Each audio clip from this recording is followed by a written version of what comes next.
नमस्कार। एक बार फिर आज के प्रसंग में आप सबका स्वागत है। लेकिन आज का प्रसंग हम कोई पौराणिक प्रसंग आपको नहीं सुना रहे हैं। आज जो प्रसंग है वो एक लोक कथा है, जन प्रचलित लोक कथा है। आसपास गांव घर में जो कहानियां दादी नानी सुनाती हैं वैसी एक कथा है, लेकिन उससे संदेश बड़ी काम का निकलेगा, बड़ी ही ज़बरदस्त मैसेज निकल कर आएगा इस लोक कथा से। इसलिए हम आपको आज ये सुना रहे हैं। गौर से सुनिए और उससे भी गौर से सुनिए उससे क्या संदेश निकल के आ रहा है, क्योंकि बहुत ही काम की चीज़ निकल के सामने आएगी। तो कहते हैं कि एक बार मनुष्य की जब सबसे पहले मनुष्य धरती पर आया, कहानी है, कहानी में तर्क ज़्यादा नहीं ढूंढना चाहिए, कहानी को कहानी की तरह एंजॉय करना चाहिए, उससे जो संदेश निकल के आया उसका लाभ उठाना चाहिए। तो कहानी तब की है, कहते हैं कि बात तब की है जब धरती पर पहली बार मनुष्य आया। मनुष्य देखता कि वो सारे जानवर मरते हैं, धरती पर जन्म लिया मर गया, जन्म लिया बड़ा हुआ मर गया।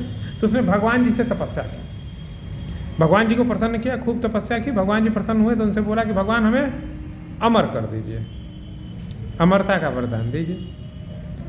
भगवान जी ने कहा कि ऐसा नहीं होता है, जो धरती पर आएगा उसे मरना पड़ेगा, अमर होना सामान्य बात नहीं है।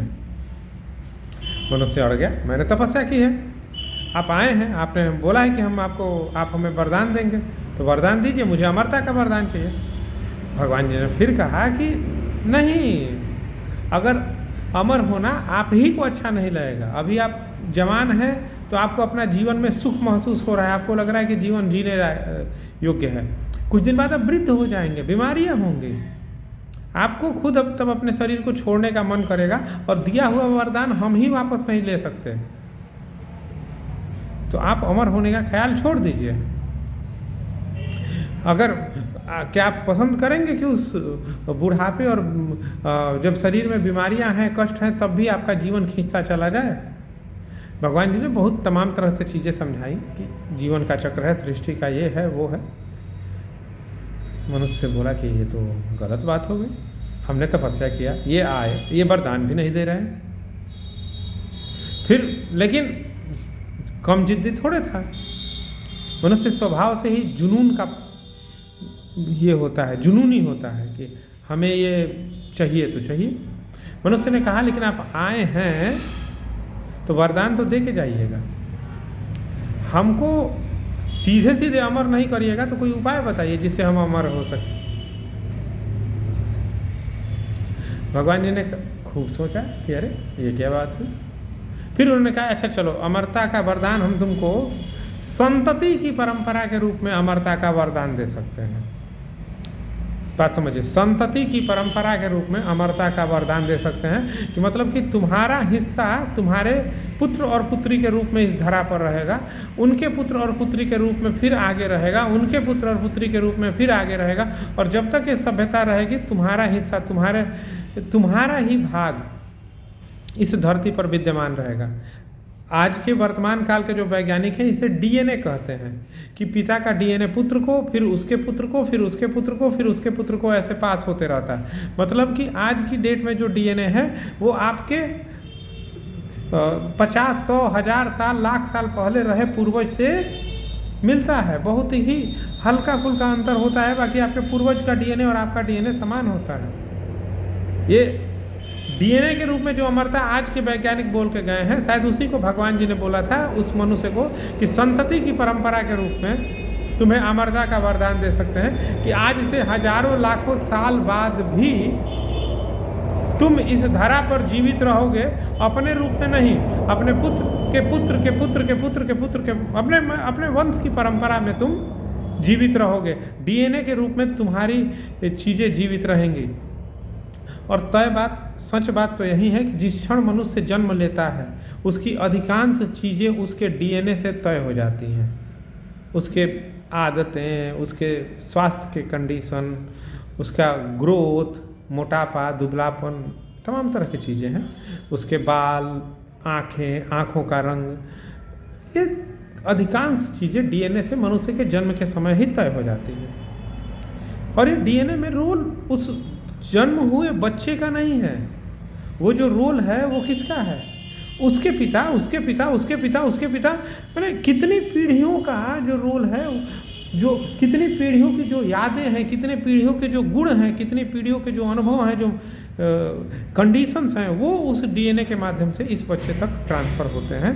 और इस बच्चे के रूप में उसकी कितनी पीढ़ियाँ इस बच्चे के रूप में इस धरा पर जीवित हैं, इस धरा पर विद्यमान हैं। ये तो हो गई कहानी की बात। लेकिन अब जो समझने वाली बात आ रही है वो समझिए, बड़ी ज़बरदस्त चीज़ है, बड़ी गहरी बात है। तो अब समझने की चीज़ ये है कि आज कोई व्यक्ति, आज कोई बच्चा, आज कोई इंसान इस धरती पर है, तो उसके पीछे कितने लोगों का डीएनए है, कितने लोगों की परंपरा है। चलिए कैलकुलेशन करते हैं। सामान्य सा गणित है, सरल सा गणित है, समझने की कोशिश करिए। मान लीजिए कि हम एक पीढ़ी की अवस्था को 25 वर्ष माने, मतलब कि 25 वर्ष के दंपति से एक बच्चा पैदा हुआ, तो आज एक बच्चा है, इसके लिए 25 वर्ष पूर्व 2 लोगों का जन्म होना चाहिए था, एक उसके माता, एक उसके पिता। मतलब कि आज से 25 साल पहले अगर 2 लोगों का जन्म हुआ होगा, तो आज की डेट में एक बच्चे का जन्म हुआ है। ठीक है, बात समझ में आई?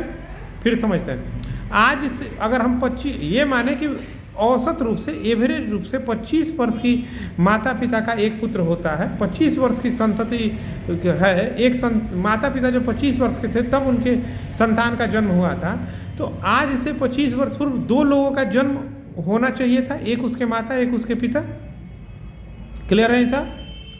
और उसके माता पिता, मतलब आज से 25 वर्ष 2 लोग के होने के लिए उसके भी 25 वर्ष पहले, यानी कि आज से 50 वर्ष पहले 4 लोगों का जन्म होना चाहिए था, उसके माता के माता पिता और उसके पिता के माता पिता। समझ में आ रही है बात? मतलब कि आज एक आदमी है, मतलब 25 वर्ष पहले 2 लोग थे, तब आज एक आदमी है, और उसके भी 25 वर्ष पहले, मतलब कि 50 वर्ष पहले 4 लोग इस धरती पर आए थे, तो आज एक आदमी है। चलिए और पीछे जाइए, और 25 वर्ष पहले उन 4 लोगों के लिए, मतलब कि 75 वर्ष पहले 8 लोग थे, तो आज एक आदमी है। और उसके भी 25 वर्ष पहले, मतलब कि 100 वर्ष पहले जब 16 लोग थे, तो आज एक आदमी है।